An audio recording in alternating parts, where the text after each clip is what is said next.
Everyone, this is Karma Vlogs, a Filipino actor-based team of Saudi Arabia, and welcome back to my channel. Agad gagawa na reaction video ang Barn of Violation. So without further ado, let's start this reaction video. Go!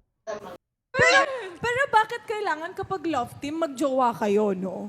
Ganun kasi yung gusto ng mga... Ayan, Anyways, bilang kanina ano to? nabanggit mo, Barbie, nagaganap ka bilang isang struggling high school student na may painful at complicated na karanasan sa pamilya. Naging challenging ba to para sa'yo dito sa character mo? Challenging. Honestly, challenging siya Ang overall galing mo dito. dahil Di ba, grabe yung ang emotion aming niya, napakahusay na direktor yung na si tumatakbo siya sa Brillante kalye. Mendoza Wow. ay wala Saan na pong yun? script. Basta kung... Oh!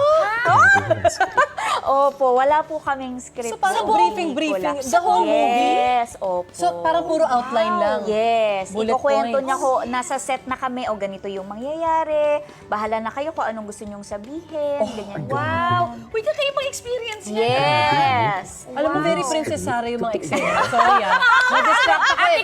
Namalikmata ako. Naku, na-convince po ba kayong bata ako dyan? Oo naman. Sinut po High namin school. yan August last year eh. Oh my God! Uy, pero balikan natin yung walang script. So, paano pag kunwari, kailangan ulitin nyo yung eksena? You have to kind of remember kung ano yung sinabi mo or yung gist lang nung sinabi Hindi, mo.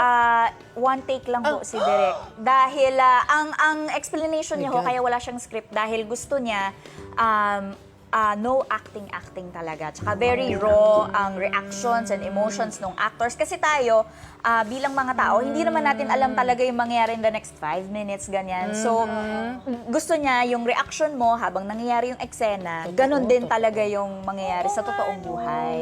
Parang hirap na kung imaginein mo, di ba? Parang Yes. paano tatakbo yung isang scene. Exactly. Kasi tayo, di ba, talagang script talaga. Yes, nakastick tayo Yes. sa script. So, kunwari ganito, tong eksenang to, magkikita kayo maglola. Pero yun lang yung sasabihin niya. Yes. Tapos nag-iisip na kayo ng lines? Hindi, pero i-explain ni Direk kung ano ang relationship nyo as maglola. If close ba kayo, if distant ba yung relationship nyo, ganyan, kayo ng mother, ganyan. So from there, as actors, ikaw na yung talagang gagawa ng proseso mo, gagawa ng character arc mo, kung ano yung magiging reaction mo towards your co-actor. Kaya pala kayo mga pinili, kailangan super galing talaga.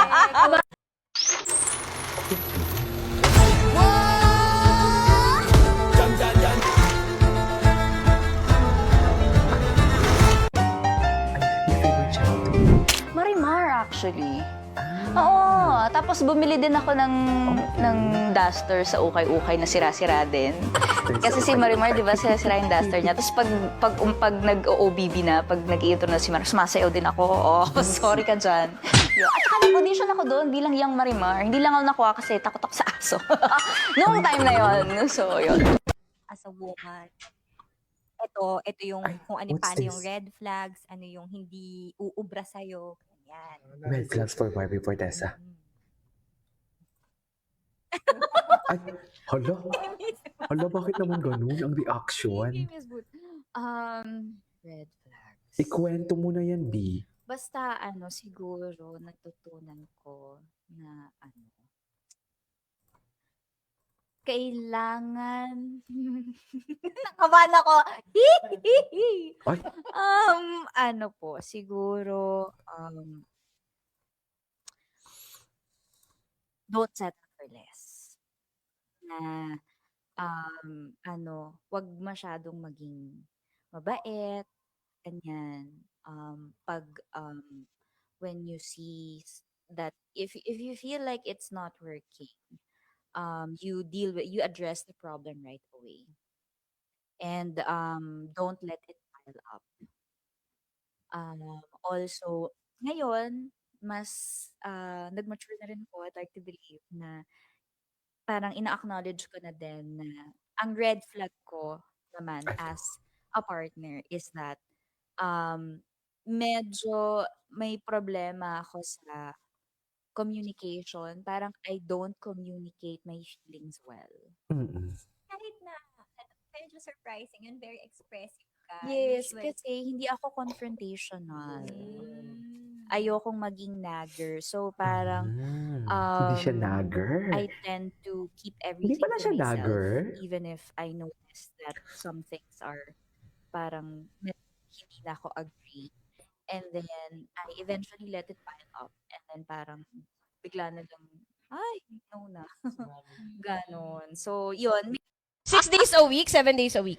6 days a week. Ay, IMWF pulang araw, tapos TTHS Ay, ito yung busy P77. Ang loki... schedule. Next, Ay, love.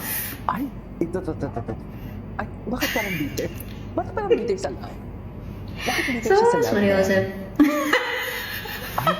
Bahala na kayo. May kanya-kanya naman kayong kwento eh. Bigay ko na sa inyo yan. Joke lang. Love, well, I learned so much about it and I definitely learned from it this year. The only person who can and will love me unconditionally is myself. Kaya naman, I've become my own sugar mama. Diba? Ni-spoil ko talaga ng bongga ang sarili ko this year. Because you deserve Hirap pala pag ang hirap yung pakiramdam na mag-isa ka. So, ayoko maramdaman ng ibang tao yun. So, as much as I can, I want to help. I really want to help in any way I can. Kasi naramdaman ko yung time na ang hirap pala ng pakiramdam na walang tao. Personal choice ko talaga na maging active in participating sa mga foundations. Kasi tama ka eh. I mean, you're blessed. You have to make sure na you also have to be a blessing to others. Kahit sa maliit na paraan, that's when you make a change. Not just for your own personal gain. It is something. Yung klase ng yaman na hindi mo ipagyayabang. Kasi you give it forward. Kung meron ka mang maipagmamalaki na yaman mo, it's that. Yung dami ng natulungan mo. Kaya kasi, dahil sa trabaho natin or because of what we have, we are able to do good to other people. Your heart now. It's burning red.